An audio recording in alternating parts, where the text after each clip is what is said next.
Good morning, class. Today we shall start with another topic of chapter 2, change in profit sharing ratio among the existing partners. Okay, children, our next topic is accounting treatment of reserves and accumulated profits when there is change in the profit sharing ratio of existing partners.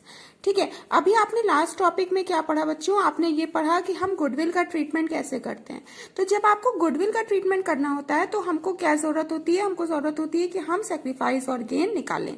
लेकिन जब हमको अपने reserve और accumulated profit का distribution करना होता है, उसका ट्रीटमेंट करना होता है, then there is no need to calculate the sacrifice और गेनिंग रेशियो।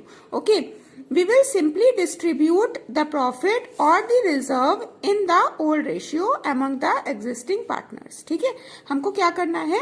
जो भी हमारा रिजर्व का और प्रॉफिट का अमाउंट दिया होगा उसको हमको सिंपली अपने ओल्ड पार्टनर्स के ओल्ड रेशियो में डिस्ट्रीब्यूट करना है और इसकी हमको जनरल एंट्री कर देनी है। अब जैसे यहाँ पर एक क्वेश्चन आपको दिया हुआ है, question number 22।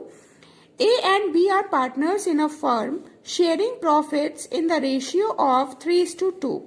They decided to share profits in the ratio of 3:4 from April 1st, 2016.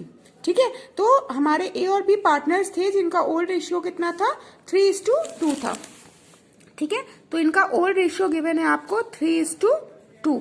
Okay, then आगे आपसे फर्दर कह रहा है कि 1 अप्रैल 2016 से इन्होंने डिसाइड किया है कि इनका जो रेशियो हो जाएगा वो हो जाएगा 3:4। तो यहां पर न्यू रेशियो आपको गिवन है 3:4, right. What else is given in the question बच्चों? On that date there was a credit balance of ₹70,000 in their profit and loss account. ठीक है, उनके प्रॉफिट एंड लॉस अकाउंट में क्रेडिट बैलेंस है 70,000 का। तो क्वेश्चन में आपको इस बात का बहुत ध्यान रखना है कि आपको डेबिट बैलेंस दिया हुआ है या फिर आपको क्रेडिट बैलेंस दिया है, क्योंकि उसी के अकॉर्डिंग आप अपनी जनरल एंट्री बनाएंगे। तो यहाँ पर आपको क्रेडिट बैलेंस दिया हुआ है प्रॉफिट एंड लॉस का कितना? 70,000। Is that clear? अब आपको क्या करना है? Pass the necessary journal entry assuming that partner decide to distribute the profit. ठीक है, आपको जनरल एंट्री पास करनी है ये जान करके कि हमारे पार्टनर्स को प्रॉफिट डिस्ट्रीब्यूट करना है। तो सबसे पहले आपको यहाँ पर बच्चों क्या करना पड़ेगा? आपको जो अमाउंट दिया है प्रॉफिट एंड लॉस का, ठीक है, तो ये जो अमाउंट दिया है आपको पहले इसको मैंने बताया कि आपको यहाँ पे गेनिंग और सेक्रीफाइसिंग रेशियो निकालने की कोई जरूरत नहीं है। आप सिंपली 70,000 को ओल्ड रेशियो में डिस्ट्रीब्यूट करें। ये आप हमेशा करेंगे, ठीक है, जब कभी आपको रिजर्व और प्रॉफिट को डिस्ट्रीब्यूट करना होगा। तो यहाँ पर ए की कैलकुलेशन देख लेते हैं। ए की कैलकुलेशन कितनी है? 3/5 हो जाएगी। ठीक है, तो जब आप 70,000 to 3/5 करोगे तो आपका आएगा 42,000। तो प्रॉफिट का 42,000 पार्ट ए को मिलेगा और बी का कैलकुलेशन कैसे करेंगे? क्योंकि टोटल प्रॉफिट 70,000 है, इनटू बी का रेशियो कितना है? Old 2, total 5। ठीक है, 2/5, तो बी का आएगा 28,000। तो प्रॉफिट का बी को पार्ट मिलेगा 28,000।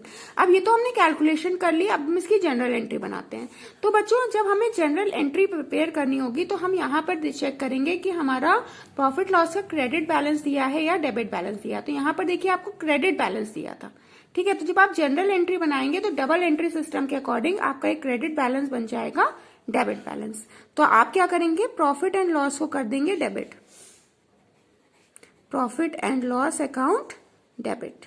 ओके, और किसको किसको मिल रहा है? ए और बी को। To A's capital account, to B's capital account. ठीक है, अब प्रॉफिट एंड लॉस का टोटल बैलेंस कितना था? 70,000 था। तो 70,000 प्रॉफिट एंड लॉस में आप डेबिट में दिखा दीजिए। ए को कितना मिल रहा है? 42,000, तो 42,000 ए के अकाउंट में दिखा दें और 28,000 क्योंकि बी को मिल रहा है 28,000 आप बी के अकाउंट में दिखा देंगे।